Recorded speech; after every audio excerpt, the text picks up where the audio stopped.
ជំរាបសួរពុកម៉ែបងប្អូនទាំងអស់ទាំងនៅក្នុងស្រុកនិងក្រៅស្រុកជាទីនឹករលឹកក៏ដូចជាទីរាប់អានថ្ងៃនេះគឺខ្ញុំមានឱកាសដើម្បីមកបកស្រាយអំពីព័ត៌មានក្រៅស្រុកខ្លះគឺព័ត៌មាននៅឯប្រទេសថៃបងប្អូនហើយអញ្ចឹងថ្ងៃនេះគឺ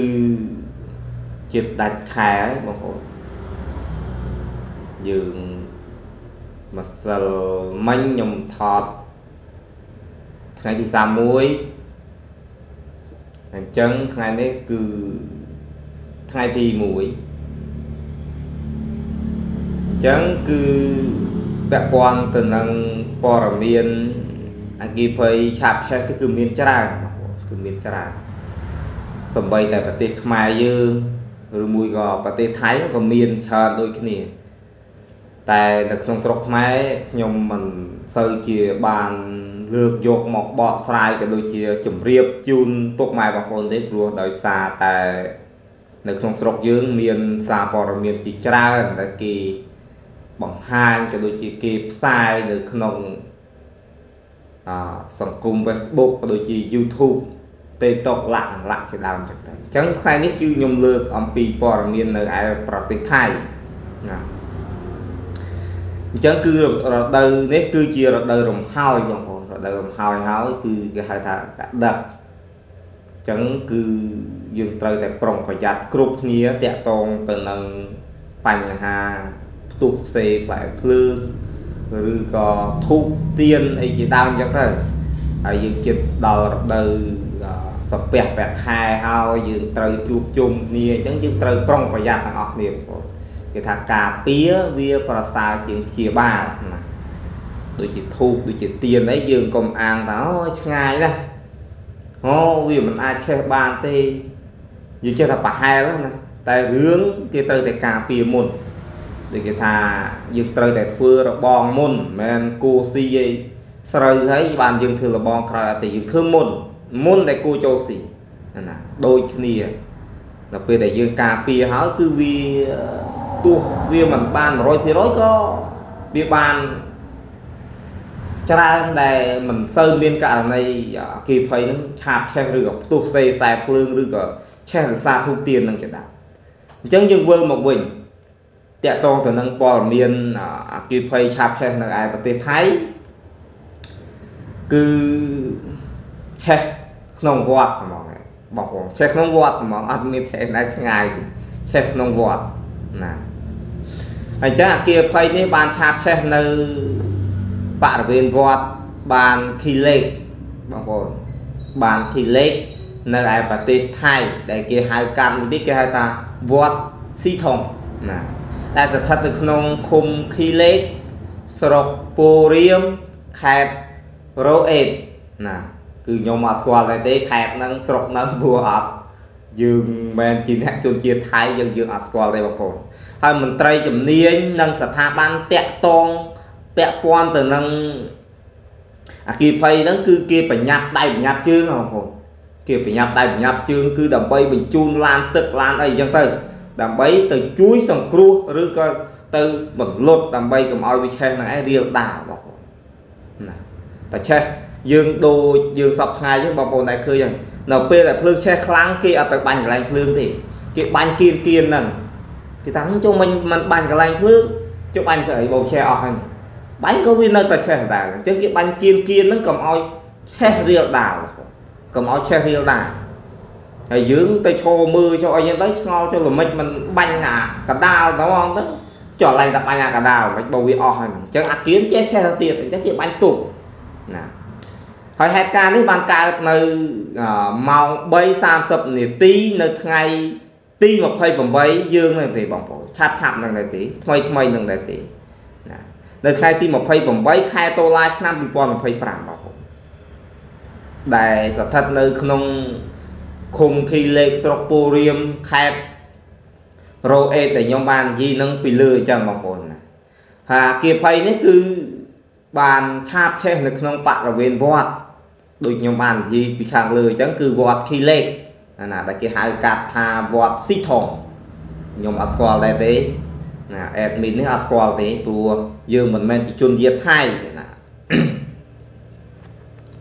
hồi chẳng mình tray chấm niên nắng kia bàn phải nhập đây phải nhập chưa có không hồn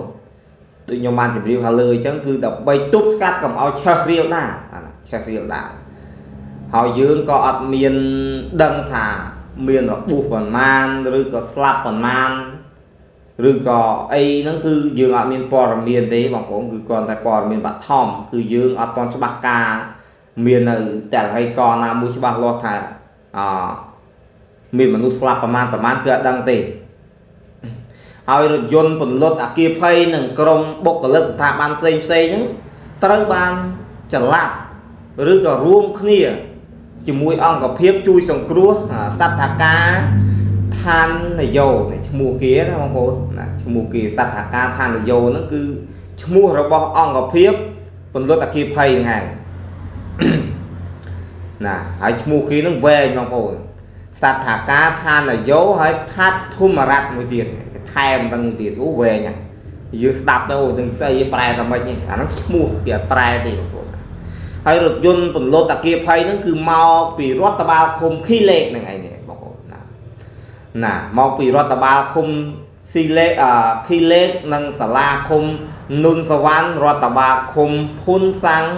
និងរដ្ឋបាលឃុំណាំអ៊ុំនិងរដ្ឋបាលឃុំកាសេតស៊ីវ៉ាយនេះកាសេតស៊ីវ៉ាបងប្អូនណាឈ្មោះពិបាកអានបន្តិចបងប្អូនណាឈ្មោះថៃគឺឈ្មោះរបៀបដូចថាយើងពិបាកអានមិនមែនដូចឈ្មោះខ្មែរយើងទេណាហើយនៅក្នុងកន្លែងការថែបហ្នឹងគឺគេបានប្រទះឃើញថាមានអគារភ័យឆាបឆេះព្រះវិហារមួយខ្នងនៅក្នុងវត្តខីលេខហ្នឹងបងប្អូនអញ្ចឹងបានន័យថាវត្តហ្នឹងគឺឆេះព្រះវិហារចង់អស់ហើយបងប្អូនហើយអញ្ចឹងមន្ត្រីជំនាញគេបានទៅ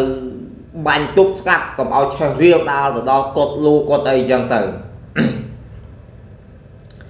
ហើយមន្ត្រីជំនាញហ្នឹងគឺគេមិនអាចណាបំភ្លឺយើងថាមានមនុស្សរបួសប្រមាណអ្នកឬមួយក៏មានអ្នកស្លាប់ប្រមាណអ្នកគឺគេអត់បានបញ្ជាក់ឬក៏កំណត់ឲ្យយើងច្បាស់ទេព្រោះវាឆាប់ពេកបងប្អូនណាវាឆាប់ពេកហើយអញ្ចឹងមកដល់នៅពេលដែលព្រះវិហារនឹងឆេះគឺស្ថាប័នទាំងអស់ដែលខ្ញុំបានរៀបរាប់ឃុំមកពីខាងលើហ្នឹងគឺគេដុតដៃដុតជើងបងប្អូនណាដុតដៃដុតជើងឡានពេទ្យហ្នឹងគឺអត់ច្រឡំជាស្អីបងប្អូនឡានទឹកហ្នឹងគឺអត់ដឹងប្រមាណទេគឺគេនឹងឯងមកបាញ់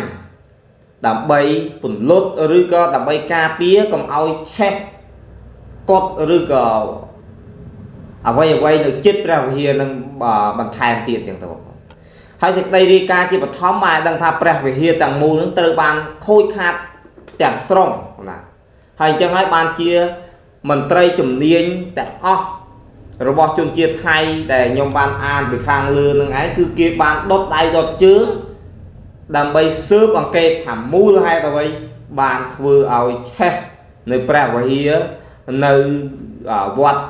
បានខីលេខហ្នឹងបងប្អូនអញ្ចឹងគឺគេស៊ើបអង្កេតរកមូលហេតុថាតើមូលហេតុហ្នឹងគឺមកពីអ្វីមកពីលោកមុនទៅដុតធូបឬមួយក៏ដុតទៀនចោលឬមួយក៏ផ្ទុះសេខ្សែភ្លើងឬមួយក៏មាននៅបុគ្គលណាមួយមានបំណងដុតនៅព្រះវិហារហ្នឹងអញ្ចឹងគេត្រូវការស៊ើបអង្កេត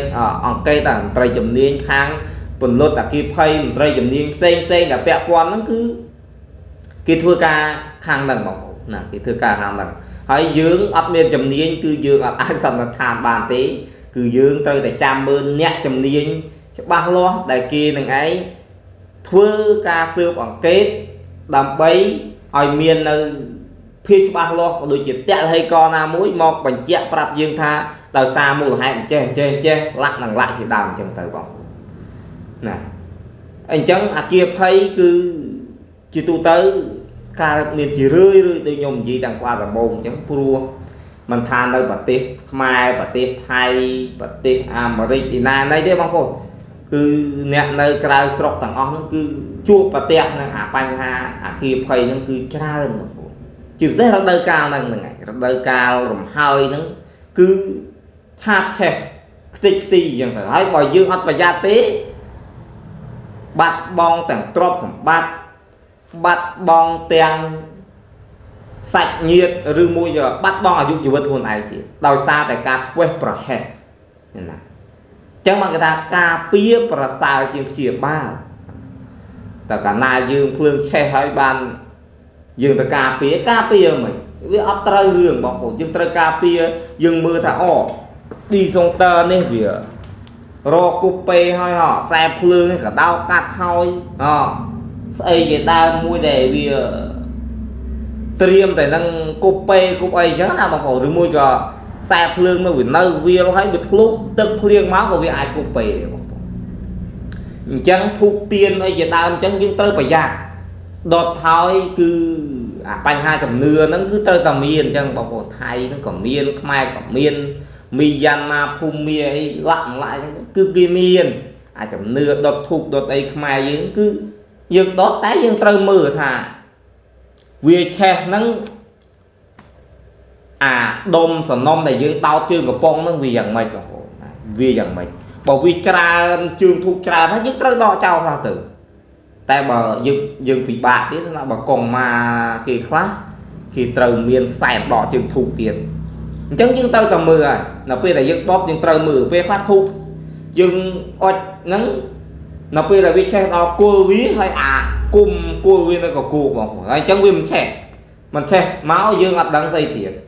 ក្អិលហើយយើងអាងអីស៊ីម៉ង់ទេឆេះអត់កើតមិនសាកទៅបងប្អូនស៊ីម៉ង់ហ្នឹងហើយនេះកត់លោកព្រះវិហារនេះគឺអត់ធ្វើវិឈើទេនៅប្រទេសថៃពីស៊ីម៉ង់ទេតែភ្លើងអាចឆេះបានអត់ស្គាល់ស៊ីម៉ង់អត់ស្គាល់សាំងសីទេបងប្អូនកំឡោមួយភ្លើងអញ្ចឹងបានយើងប្រយ័ត្នទាំងអស់គ្នាតកតងទៅនឹងបញ្ហាអគ្គិភ័យនេះឆាបឆេះច្រើនបងប្អូនច្រើនណាស់មួយឆ្នាំហ្នឹងចង់ចូល100ករណីហើយទាំងប្រទេសខ្មែរទាំងប្រទេសថៃអញ្ចឹងយើងវិលមកវិញដូចជានៅវត្តបានធីលេខនេះជាដើមគឺឆេះតែគាត់ថាយើងអត់ទាន់ដឹងព័ត៌មានថាមានព្រះសង្ឃឬក៏ពុទ្ធបរិស័ទទាំងអស់ហ្នឹងរងរបួសឬអត់ទេណាអញ្ចឹងយើងគ្រាន់តែជាព័ត៌មានបឋមដែលយើងដឹងថាបានឆាបឆេះនៅក្នុងបរិវេណវត្តធីលេខណានៅក្នុងបរិវេណវត្តធីលេខណាអញ្ចឹងគឺព័ត៌មានហ្នឹងគឺមានតែប៉ុណ្ណឹងបងប្អូនហើយនឹងសូមជម្រាបលាបងប្អូនអរគ្នាហើយនឹងសូមជូនពរបងប្អូនទាំងអស់គ្នាឲ្យរកស៊ីមានបាននិងបច្ចៈប្រជុំនឹងហេងទាំងអស់គ្នា